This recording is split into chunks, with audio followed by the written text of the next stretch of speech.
En Tacones TV llega a ustedes gracias a la República Dominicana, el país que lo tiene todo. Al Colegio Americano de Bogotá. Una vez del Colegio Americano, siempre del Colegio Americano.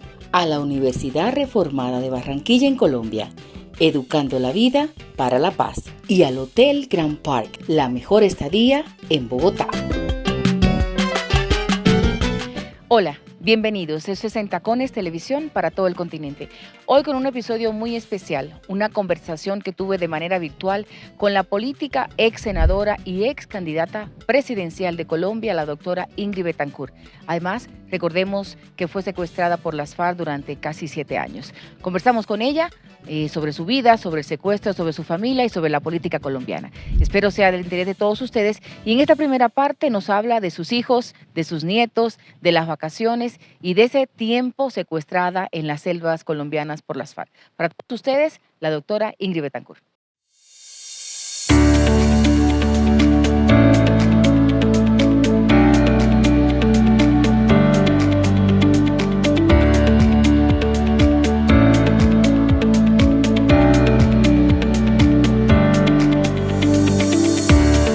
Mejor estadía en Bogotá, el Hotel Grand Park, en el corazón de Bogotá. Búsquenos en las redes sociales Hotel Grand Park Bogotá. La doctora Ingrid Betancourt, nuestra invitada de hoy en Tacones Televisión para todo el continente. Doctora, muchas gracias por aceptar nuestra invitación de hoy a esta conversación. Carol, un gran placer estar con ustedes y con su audiencia. Doctora, ¿cómo está Melanie? ¿Cómo está Lorenzo? ¿Y cómo están los nietos? Pues acabo de pasar unas semanas con ellos de maravilla, de ensueño, ya los nietos creciendo, que son realmente pues la sal de la vida. Es algo muy, muy bello. Volver a ser madre sin tener todos los deberes de madre, solo lo agradable. Uh-huh. Entonces han sido momentos muy felices. Mil gracias por preguntar. Ellos están muy bien, todos están muy bien. Mil gracias. Permanentemente usted está radicada en París, ¿verdad, doctora Ingrid? No, en realidad yo creo que yo vivo con una maleta en la mano. Sí. Yo tengo, obviamente, estoy radicada en Colombia, en Bogotá, Uh-huh. donde paso parte de mi tiempo.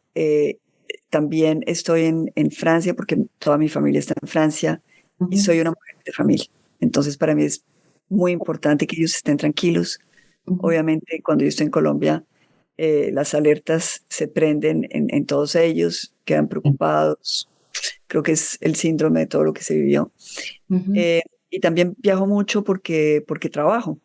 Entonces, tengo conferencias, me llaman de un lado para otro y bueno, esa es mi vida. Digamos que toda esa experiencia que usted ha acumulado en su vida política, pública y hasta los años de secuestro, le han servido para dedicarse a eso que usted está diciendo, para dar conferencias, y eso me imagino que la gente cuando la ve se emociona mucho. ¿Usted lo siente de cerca?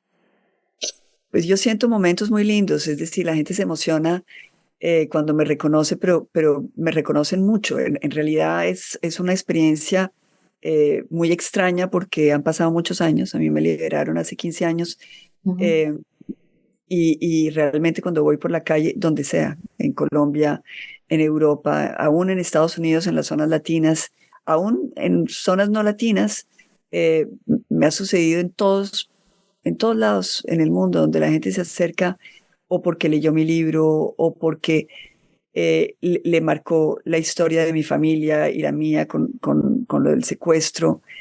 Hay una gran empatía, yo creo que la gente rezó mucho. Y no hablo solamente de los católicos, he tenido experiencias también de otras religiones, en particular musulmanes, muy cercanos a mí, eh, con este tipo de vivencias. Eh,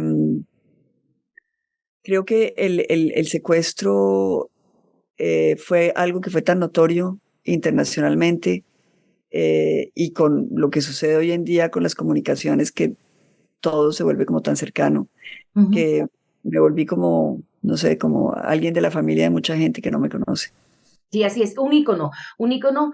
Una de las razones por las que siempre he querido conversar con ustedes, porque muchas mujeres dominicanas, donde yo nací, aunque como usted sabe, soy corresponsal permanente en Colombia, me preguntan por usted, preguntan por la doctora Ingrid Betancourt, de su vida, cómo ha sido la recuperación. Ya pasaron muchos años, como usted dice, 15 años, ¿no? Pero esos 7 años, fueron 7 años que usted estuvo secuestrada por las FARC en esa hostilidad de la selva colombiana. Todavía hay gente que tiene mucha curiosidad de saber cosas de eso. Es decir, yo recuerdo una vez que usted dijo, hasta conseguir un pedazo de jabón es un calvario. Y esas cosas generan el interés de la audiencia y de gente muy normal y muy sencilla que no entiende muchas cosas de la política, pero que le gustaría saber cosas. Sí, la experiencia del secuestro fue muy dura, fue traumática. Han pasado muchos años y sin embargo, todos los días hay alguna cosa que me vuelve y me lleva a esos momentos difíciles o a un recuerdo o que me hace sentir que las emociones están como a flor de piel. Yo Ujú. escribí un libro narrando todos los episodios del secuestro inmediatamente después de mi liberación. Hoy siento que los recuerdos que me van surgiendo vienen como de más lejos.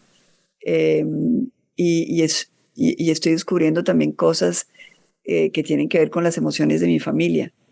Me doy cuenta también, es algo muy curioso, que el hecho del sufrimiento de todos, de mi mamá, de mis hijos, de mi hermana, hace que mis nietos eh, también tienen como, no sé si uno termina transmitiéndoles inconscientemente reacciones, pero por ejemplo, eh, precisamente estaba pensando en eso porque cuando nos separamos, que nos separamos mucho, es decir, yo estoy viajando mucho, voy a verlos constantemente y hay muchas separaciones y en esas separaciones siento que la familia mía tenemos una dificultad en decirnos adiós. Es decir, es siempre muy doloroso, a pesar de que yo voy a ver a mi hija en 2 días, a mi hijo lo veo mañana, en fin, son cosas que uno dice, bueno, pero esto es, no debería ser así.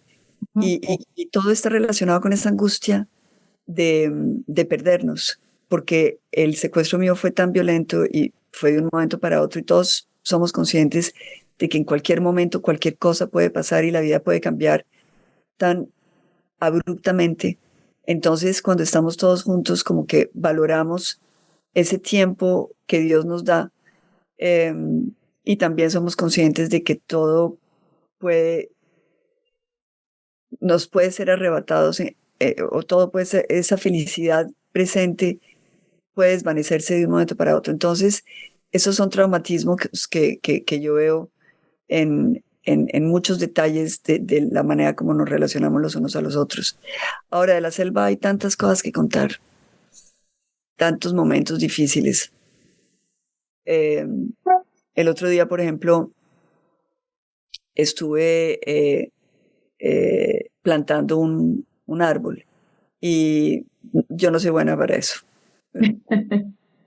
Es decir, coger un asadón y abrir un hueco en el suelo es algo que me cuesta trabajo, pero lo hago. O Mm. pues traté de hacerlo esta vez. Y sentí que se me estaban formando ampollas en las manos. Y pensé, inmediatamente me devolví a los años de secuestro porque a unos compañeros y a mí nos tocó abrir trincheras. Mm. Eh, Nos castigaron y nos ponían a abrir trincheras. Es un dolor físico.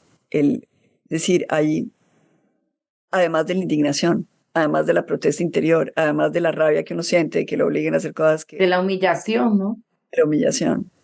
Entonces, son tantos los momentos, pero hay también momentos muy bonitos que de pronto podría compartir con ustedes, que tienen que ver con, eh, yo diría que es cuando uno tiene fe, bueno, yo soy una persona de fe, yo creo en Dios fuertemente y tengo una relación con la Virgen María eh, que es muy linda y, eh, Y cuando a mí me secuestran, es decir, yo iba en un viaje de 2 días, entonces tenía una bolsita como con lo necesario, de pronto un jabón, un poquito de shampoo de esos que uno lleva, que le regalan a uno en los hoteles, que son chiquitos, entonces fáciles de llevar por si uno está en un viaje corto. Y había llevado algunas cositas así y me secuestran. Y tengo esto y digo, bueno, esto se va a acabar, Dios quiera que me saquen rápido de acá. Estábamos a la semana del secuestro. Y me quedo pensando, bueno, le- y recé y le dije, María, mira, yo no sé esto cuánto va a durar, pero lo único que te pido es que nunca me va a faltar la crema. ¿La crema del cuerpo o de la cara? Y la cara, porque yo tengo una piel muy, muy seca. Ok. eh, me duele la piel. Sí. Y desde que me conozco me he estado embadurnando la cara con cremas y eso como que me alivia, bueno, en fin. Ujú. Eh, y bueno, eso fue algo que yo le pedí a la Virgen es decir, como una conversación dentro de la angustia de cuánto va a durar esto. Uy, por Dios, Virgencita, que no me va a faltar la crema. Faltó todo en la selva, todo. Menos Me la faltó crema. todo. Nunca me faltó crema de la cara. Una crema hidratante, humectante, sí. Me traían, voy a hacer propaganda, pero Sí, sí, no se preocupe. me traían unos tarros de crema Pond's. eh, yo creo que todas hemos usado crema Pond's en Claro todo que caso.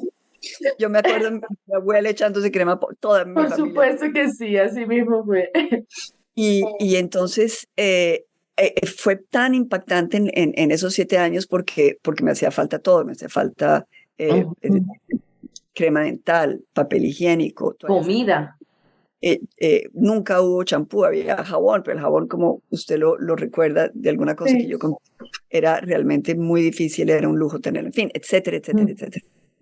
Y yo cogía esa crema y la limpiaba con el dedo por todos los rincones para el último pedacito usarlo. Mm. Y me pasó tantas veces que yo miraba el frasco vacío y decía, uy, ahora sí fue, ahora sí, nada que hacer. Y de pronto levantaba yo la vista y veía un guerrillero, una guerrillera que se aproximaban y traían una crema. Es decir, Mm. fueron tantas veces que esto mata cualquier coincidencia. Sí, para mí esto bueno, esas son las cosas, por ejemplo, de la selva que comparto. Que- Pero doctora Ingrid, ¿usted perdonó a sus secuestradores? ¿Usted perdonó a las FARC? Yo he hecho un trabajo muy, muy fuerte de perdonarlos. Mm. Eh, y cuando digo perdonarlos, digo perdonar a las personas que me mantuvieron cautiva, es decir, a los guerrilleros que yo vi durante esos 6 años y medio. Tengo un problema para perdonar eh, el último comandante, que fue un tipo muy malo. ¿Quién Eh, fue? es un hombre que se llama Alex Farfán. Su nombre, su alias de guerra era el comandante Enrique y le decían Gafas. Era un Gafas. hombre particularmente sádico, particularmente humillante, particularmente malo. Y, y he sentido como emociones encontradas porque el gobierno de Gustavo Petro decidió nombrarlo como negociador de paz con las disidencias de las FARC. Y una persona que ha hecho tanto daño, es decir, que, que, ¿qué legitimidad tiene para negociar un proceso de paz? Entonces, eh, la JEP se ha opuesto a que este hombre esté negociando la paz, sea un intermediario entre el gobierno y las disidencias de las FARC. Pero eso vuelve y crea como sentimientos encontrados. Eh, Sin embargo, yo pienso que he hecho un buen trabajo de perdón eh, en el sentido de que muchos de los muchachos que estaban ahí, yo diría la mayoría, o todos probablemente, si me los volviera a encontrar, eh, ya hice las paces con ellos, con ese pasado y conmigo misma. Ujú. Muchas veces también uno no perdona o se le dificulta perdonar porque uno vivió cosas eh, que le, que le dan una imagen mala de uno mismo. Eh, y uno tiene que aprenderse a perdonar de no haber reaccionado, de no haber sido más fuerte, de haber tenido miedo. En fin, es un proceso.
Interesante, ¿verdad que sí? Esta primera parte de la conversación con la doctora Ingrid Betancourt desde Europa nos habla de su familia, de los años de secuestro.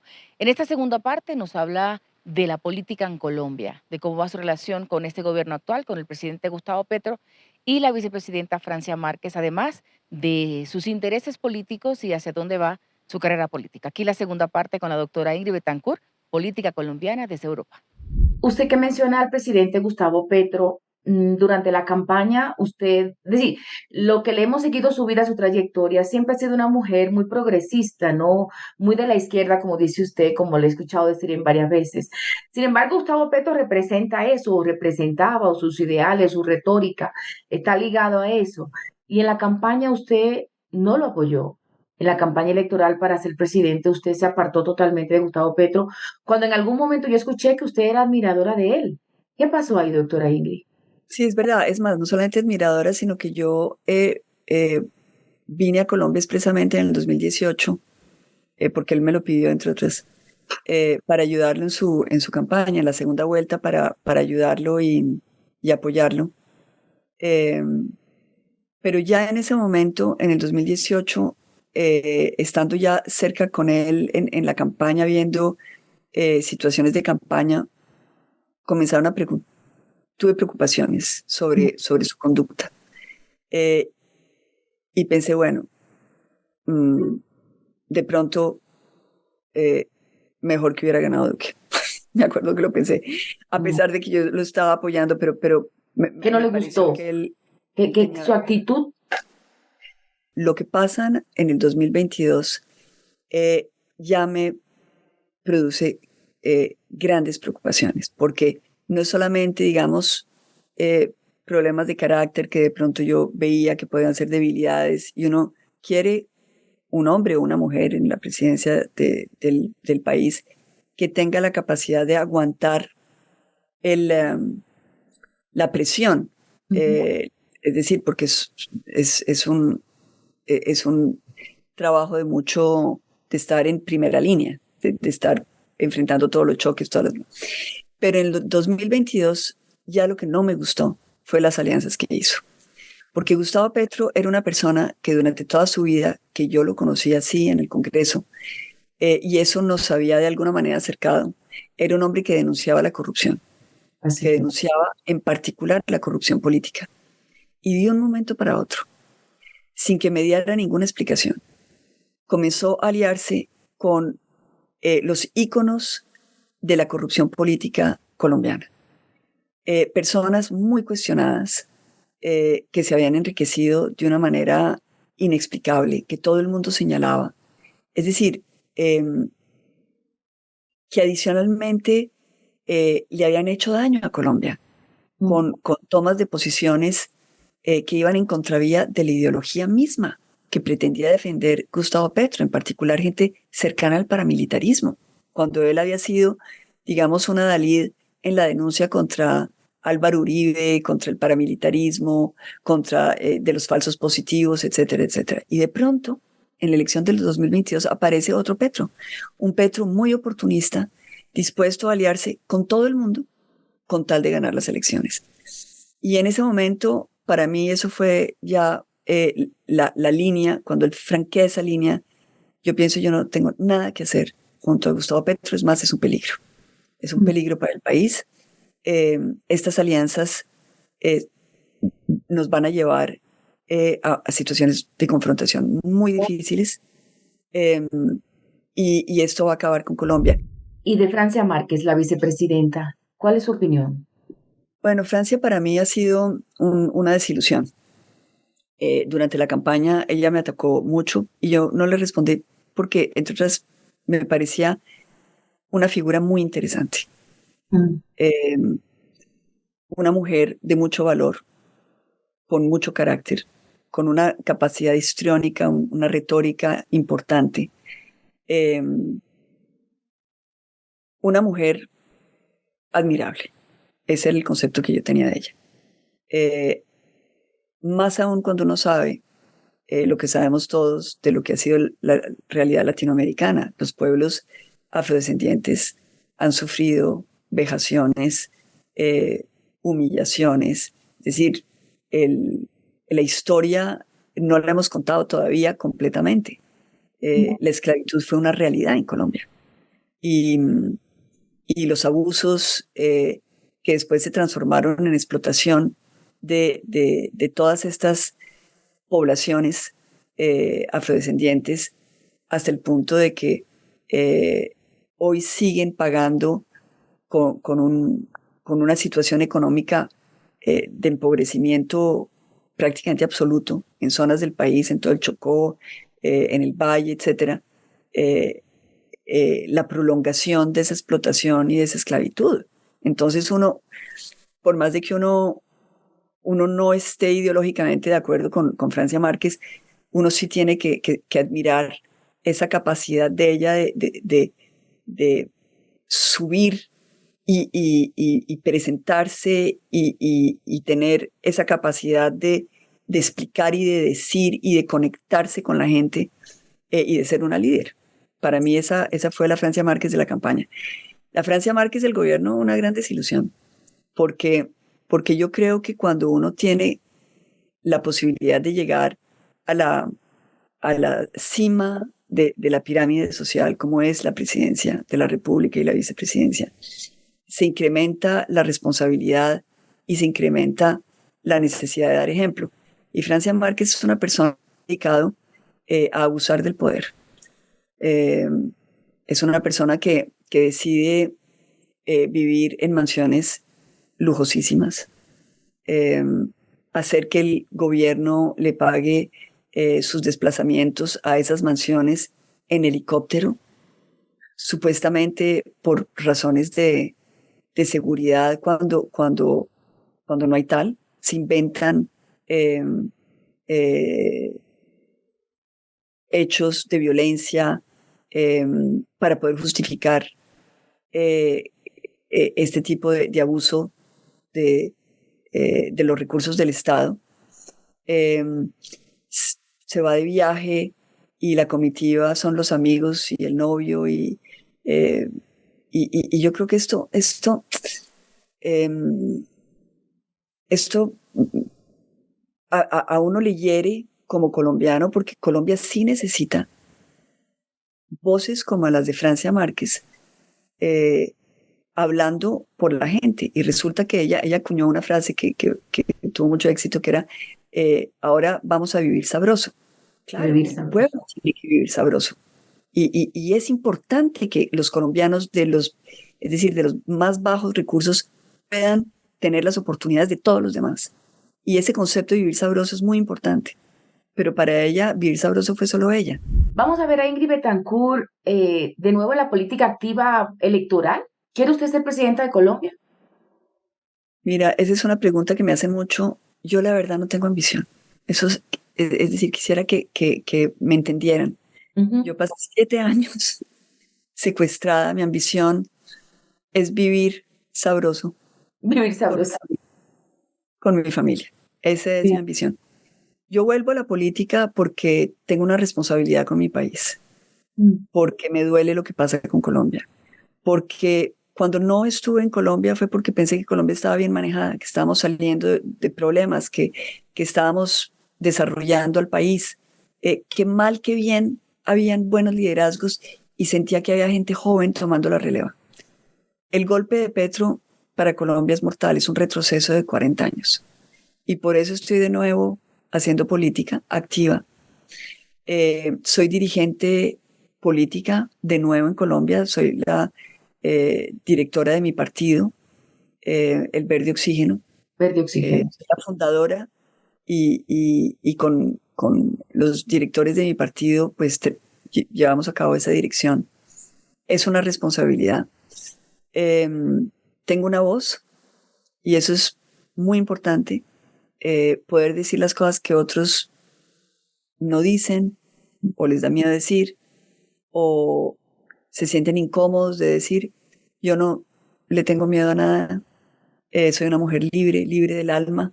Me, Me parece que tenemos que hacer una catarsis también de la manera como decimos las cosas, nunca para ofender, pero sí con la verdad como, como espada y como escudo. Yo creo que, Y como motor de vida, ¿no? y como motor de vida, y como motor de vida. Yo creo que también, sí, lo que dices es muy cierto, porque yo creo que uno también hace con el ejemplo, Ujú. con el comportamiento, con la coherencia del actuar, en fin. Por lo tanto, ser presidente o no ser presidente, la verdad para mí no es un tema. Eh, Me gustaría sí ver un presidente o una presidenta en Colombia que sepa devolvernos la esperanza, que sepa organizar el país, que sepa administrarlo, que sepa consensuar los temas y las soluciones. Doctora Ingrid, se nos acabó el tiempo. Mire, estoy agradecida enormemente y sé que mi audiencia, sobre todo la femenina, estará muy feliz y agradecida de que haya tenido este encuentro con usted. Yo sé que usted está en París, cosa que le agradezco mucho que la diferencia de horario no la haya parado a este encuentro y le mando, Pero no perdón, ¿cómo fue estoy en eso? Europa, pero no estoy en París. Ah, bueno, pero está en Europa, exactamente. Importante que lo aclare. Bueno, doctora, espero que mi cara se le quede. Espero que mi cara se le quede para siempre y que cuando nos veamos en algún escenario me permita acercármele y darle un fuerte abrazo que lo tengo pendiente. Claro que sí, con mucho gusto, Carol.